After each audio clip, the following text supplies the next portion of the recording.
Hi guys, welcome to another video of prevention of money laundering act. अब इस video में एक update मैं देना चाहती हूँ। जो मैंने लास्ट वीडियो बनाया था रिपोर्टिंग एंटिटी के डेफिनेशन के ऊपर, उस डेफिनेशन में अब एक और डेफिनेशन ऐड हो गया है। जैसे कि जो ये था ना, person carrying on designated business और प्रोफेशन, उसका भी डेफिनेशन ऐड हो चुका है। तो मैं आपको ये डेफिनेशन भी अब देखने, पढ़ाने और रीड करवाने जाती हूँ। एज पर सेक्शन 2 सबसेक्शन 1 ऐसे person carrying on designated business, ये कौन से पर्सन हैं जो डेजिग्नेटेड बिजनेस वाले इसमें आते हैं। तो सबसे पहला पार्ट है a person carrying on activity for playing games of chance for cash और kind and include such activities with casino. सबसे पहले आपको इसमें इस पूरे लाइन में आपको कसिनो वर्ड याद रखना है।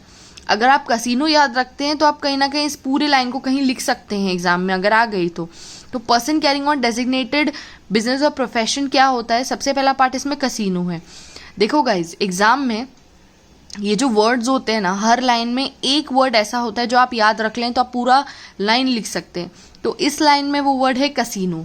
तो जो लोग कसिनो की एक्टिविटी से एसोसिएटेड हैं वो होते हैं, इस डेफिनेशन के अंदर फॉल करते हैं। सेकेंड है inspector general of registration appointed under section 3 of the registration act as may be notified by CG. तो पहला है कसिनो वाला, सेकेंड है इंस्पेक्टर, ठीक है। Inspector general of registration appointed by CG, notified by CG, ये appointed by CG नहीं है, ठीक है। तो पहला था कसिनो वाला पॉइंट, सेकेंड था इंस्पेक्टर वाला पॉइंट, ठीक है। थर्ड में चलते हैं। थर्ड है real estate agent as may be notified by central government. अब रियल एस्टेट एजेंट के लिए यहां पर एक और चीज लिखी गई है, तो हम थोड़ा इसको भी रीड करते हैं।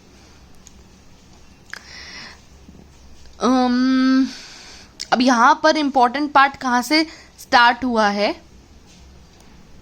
रियल एस्टेट एजेंट क्या होते हैं? A person engaged in providing services in relation to sale और purchase of real estate and having annual turnover of 20 lakh और अबव। समझ में आया क्या? 20 लाख और अबव। तो जो रियल एस्टेट का डेफिनेशन था इस एक्ट के लिए वो ये है कि जिसका भी टर्नओवर 20 लाख से ऊपर है वो ही इस डेफिनेशन के अंदर आते हैं। गाइस, बहुत ध्यान से देखना, इसको आप चाहें तो अंडरलाइन कर लो कि 20 लाख एंड अबव वाले ही इस डेफिनेशन के अंदर आते हैं, ठीक है।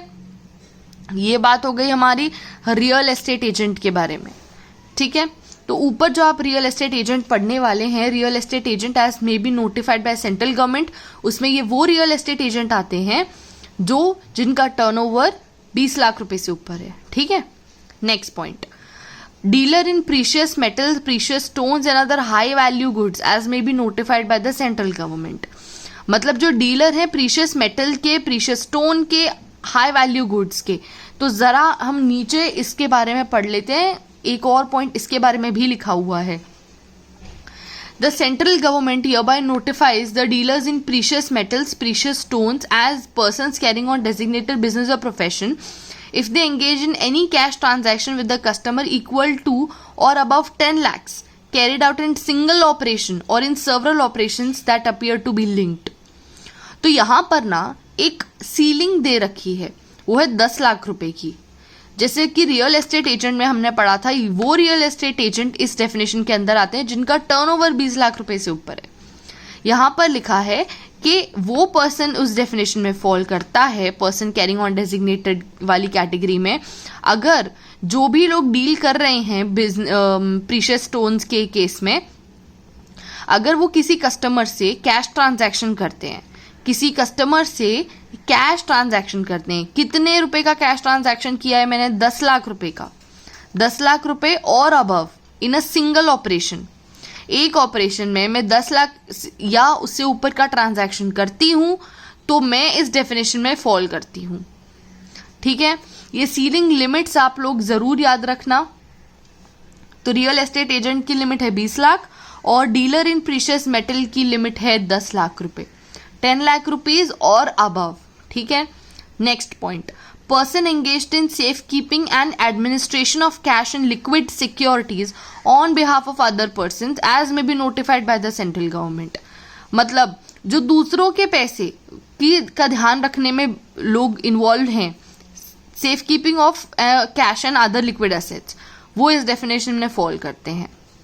बाकी लिखा है कि person carrying on other activities, जैसे जैसे सेंट्रल गवर्नमेंट नोटिफाई करेगी वैसे वैसे यहाँ पर अपडेट होगा। तो यहाँ पर मुझे जितने इस पार्ट में इंपॉर्टेंट लगे वो हैं, सबसे पहला कसिनो से एसोसिएटेड लोग, पहला डेफिनेशन है a person carrying on activity for playing games of chance. कौन से हैं? जैसे कार्ड्स खेलना, गेम ऑफ चांस तो वही होता है ना, कैश के लिए हम खेलते हैं, and includes people who are associated with casino.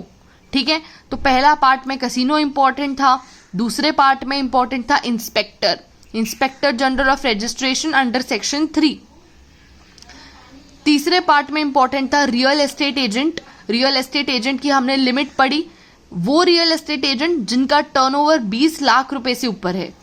एक बार मैं आपको ये दिखवा देती हूं कि एनुअल टर्नओवर ऑफ 20 लाख और अबव, तो ये याद रखना 20 लाख वाले भी इसके अंदर आते हैं। ये हम हमेशा इक्वल टू और अबव में कंफ्यूज हो जाते हैं, इसके लिए मैं एकदम क्लियर बोलती हूँ 20 लाख रुपए और अबव, मतलब 20 लाख अगर किसी रियल एस्टेट एजेंट का टर्नओवर है तो वो भी इसमें आता है। फोर्थ पॉइंट है dealer in precious metals, precious stones and other high value transactions. तो वो जो है उसकी हमने टर्नओवर लिमिट देखी, टर्नओवर की लिमिट नहीं है ये, उसकी कैश ट्रांजैक्शंस की एक लिमिट देखे रखी है। अगर मैं किसी भी कस्टमर से 10 लाख रुपए या उसके ऊपर का एक सिंगल ऑपरेशन का ट्रांजैक्शन करती हूं और मैं डीलर हूं, ठीक है, मैं डीलर हूं मेटल्स में, प्रीशियस स्टोन्स में, तो मैं भी इस कैटेगरी में आ जाऊंगी। ठीक है, फिर हमने ये 5th पॉइंट पढ़ा था person engage in safe keeping in administration of cash and liquid assets on behalf of others. इसके बाद था कि जो भी है गवर्नमेंट टाइम टू टाइम बताती जाएगी, वो यहाँ पर अपडेट होता जाएगा। ठीक है, तो यहाँ पर जो है डेफिनेशन का पार्ट खत्म होता है। अब हम ऊपर जाके देख लेते हैं कि कोई डेफिनेशन हमारा बच गया है क्या। एक बहुत ही इंपॉर्टेंट डेफिनेशन बच गया है जो मैं आपको अभी बताऊंगी। एक यहाँ पर एक डेफिनेशन है छोटा सा रिकॉर्ड्स का, चलिए सब पढ़ा है तो एक बार रीड कर लेते हैं इसको भी।